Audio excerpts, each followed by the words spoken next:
Famine is an extreme scarcity of food. A large loss of food can affect you and others in your community. All of our lives can be affected by famines, whether it's you or people in your community. You may not realize it, but our world has encountered more famines than you may realize.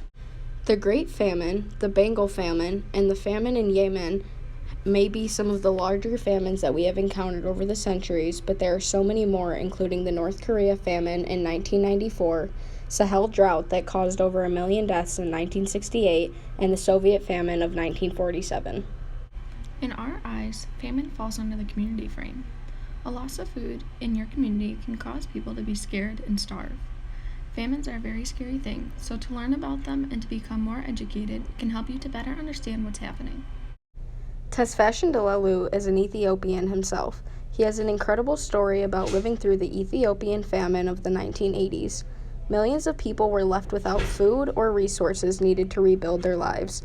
He had to choose between children, women, and elders to decide who would be able to eat each day. Difficult thing that I can never forget in my life is that to go into the camp and choose make a choice of those young children, lactating mothers, and elderly people who should go into the feeding ration, the feeding camp. I will never forget that. The Great Famine, or the Irish Potato Famine, is the most talked about famine and the one you probably know the most about. This occurred from 1845 to 1849. This famine was caused by multiple years of potato crop failure by the disease called late blight. This disease destroys the leaves and the roots of the potato plant. Around 1 million people died and 2 million more fled the country. This caused the country's population to drop 20%. These times were referred to as the Great Disaster and was by far the biggest disaster to destroy the Irish population. At first, farmers were not surprised by 1 year of failed crops. In fact, it was quite common, but after reoccurring for 4 years, devastation started.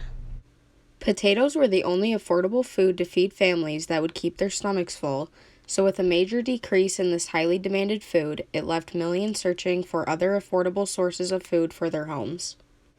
Eventually, groups set up food kitchens for the hungry as an attempt to try and stop this famine.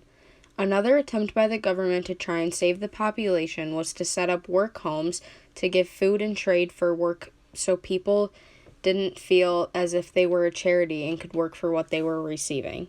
In 1943, the Bengal famine started during World War II.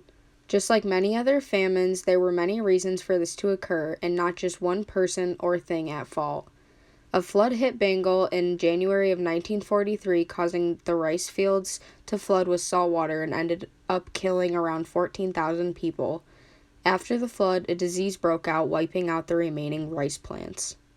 The government may have not had control over the floods or the disease that wiped out the rice, but after the flooding, the British government had ordered to destroy the boats that took rice out of Bengal and the rice stocks on the coast of Bengal. Prime Minister Winston Churchill was believed to be one of the heroes of World War II. India was bringing food to the hungry, but Churchill was out to stop them at all efforts. Churchill knew that Britain's crown jewel was moving towards independence, and he hated the Indian people for it. Eventually, families had disintegrated, and many families had sold their small farms. Men had gone on to find new jobs or work for the army, while most women and children had become homeless. The famine had finally started to end during next year's crop when the rice grew again. About 5 years ago in Yemen, over 80% of the population was starving, and this wasn't due to natural causes like flooding or fires. This is caused by months of bombing and attacks by neighboring countries in an effort to bomb a rebel group.